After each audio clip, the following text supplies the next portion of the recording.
Good morning बच्चों। आज के टॉपिक में हम मोल संकल्पना के बारे में चर्चा करेंगे कि मोल क्या है और किसी भी रासायनिक अभिक्रिया में मोल जो एक भौतिक राशि है इसकी क्या उपयोगिता है। इससे पहले जो भी रासायनिक अभिक्रिया थी जिसमें रसायनों का संयोजन हो रहा था, वहाँ हमने दो मुख्य भौतिक राशियों पर ध्यान दिया था। एक थी उस अभिक्रिया में भाग लेने वाले सभी अणु, ठीक है, और दूसरा था उस अभिक्रिया में भाग लेने वाले तत्व और उत्पाद में बनने वाले यौगिकों का द्रव्यमान। दोनों चीज़ों को हमने उसमें लिया था। यहाँ हम तीसरी चीज़ सीखेंगे, मोल। तो उसको भी समझने के लिए हम एक अभिक्रिया लेते हैं, ठीक है। तो यहाँ जल की सामान्य अभिक्रिया ली गई है।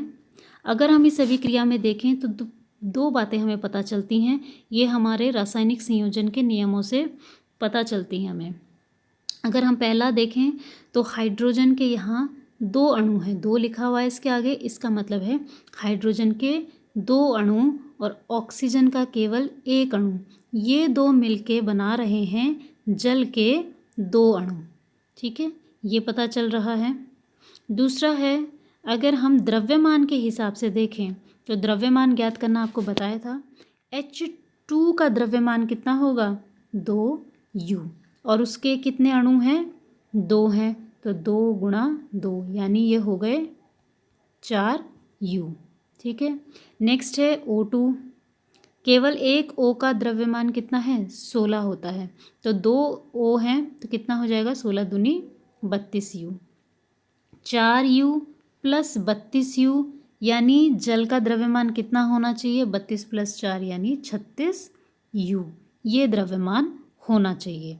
तो ये जो दोनों बातें हैं ये हमने रासायनिक संयोजन के जो दो नियम पहले पढ़े थे, जब ये पाठ शुरू ही हुआ था तो उसमें हमने इसके बारे में चर्चा करी थी। तीसरी जो हम आज समझेंगे वो है मोल संकल्पना। तो हम देख सकते हैं कि किसी भी रासायनिक अभिक्रिया के लिए उस अभिक्रिया में भाग लेने वाले परमाणु या अणुओं की संख्याएं हैं वो बहुत ज़्यादा महत्वपूर्ण भूमिका निभाती हैं। लेकिन इसके अलावा अब हम यहाँ पर जो तीसरी भौतिक राशि को पढ़ेंगे वो है मोल संकल्पना। आखिर मोल संकल्पना है क्या, तो इसमें आपने हेडिंग लिखनी है मोल, ठीक है। इसकी परिभाषा लिखेंगे, पदार्थ लिखा हुआ है, पदार्थ से पहले यहाँ पर यह लिख लीजिएगा, यह पदार्थ की मात्रा की SI इकाई है, ठीक है। पदार्थ की मात्रा की एक SI इकाई है। एक मोल में 6.022 है, केवल इतना ही लिखिएगा, ये बाकी संख्या छोड़ दीजिएगा, गुणा 10⁻23 तात्विक कण होते हैं। यह संख्या एवोगैद्रो स्थिरांक Na का नियत संख्यात्मक मान होता है, ठीक है।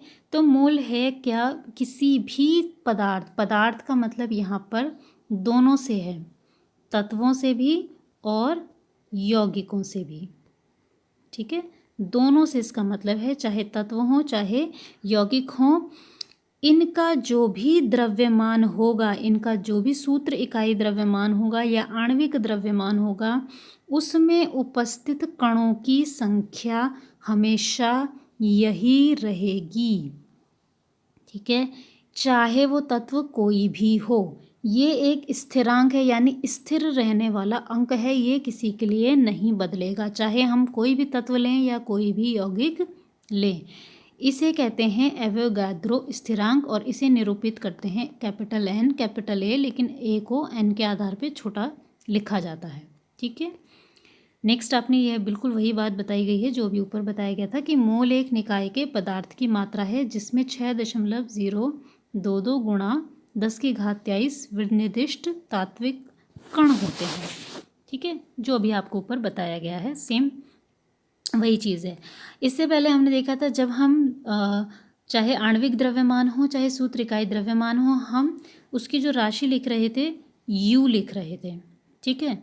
तो वो ना लिख करके अब हम किस में उसे बदल देंगे, G, यानी ग्राम में प्रदर्शित करेंगे जब हम किसकी बात कर रहे हैं, मोल की बात कर रहे हैं, ठीक है।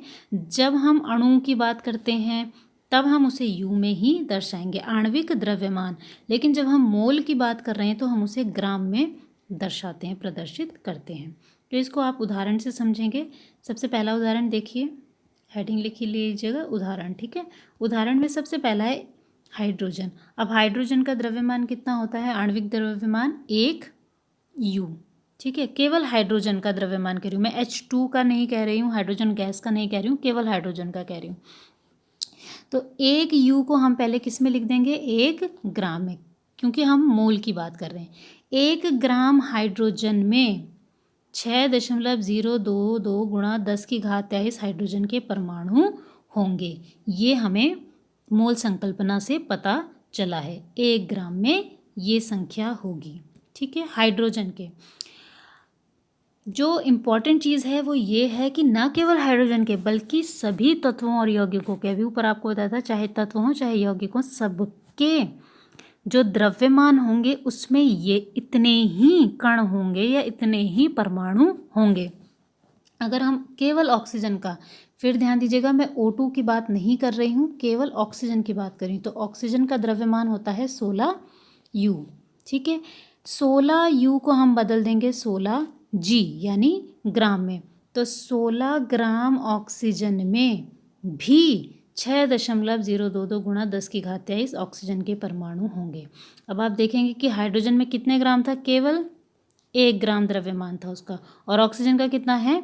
16 ग्राम है, लेकिन दोनों में ही परमाणुओं की संख्या एवोगाद्रो के हिसाब से उतनी ही रहती है, ठीक है। ये तो थे तत्व। अब मैंने आपको कहा था कि यौगिक में भी सेम होता है, तो सबसे आसान यौगिक जल का दे रखा उदाहरण, उदाहरण नंबर 3 है ये। तो जल का आप देखेंगे, इसका द्रव्यमान आपने ज्ञात करा होगा, तो 18 U है इसका द्रव्यमान होता है। ये भी आपने जहाँ सूत्र इकाई द्रव्यमान ज्ञात करे थे वहाँ पर आपने देखा है ये। तो 18 U को हम बदल देंगे 18 ग्राम। जल के 18 ग्राम में भी 6.022 गुणा 10⁻23 जल के अणु ही होंगे। यानी चाहे तत्व हो चाहे यौगिक हो, उनका जो भी द्रव्यमान है उस द्रव्यमान में अणुओं की संख्या हमेशा समान रहती है।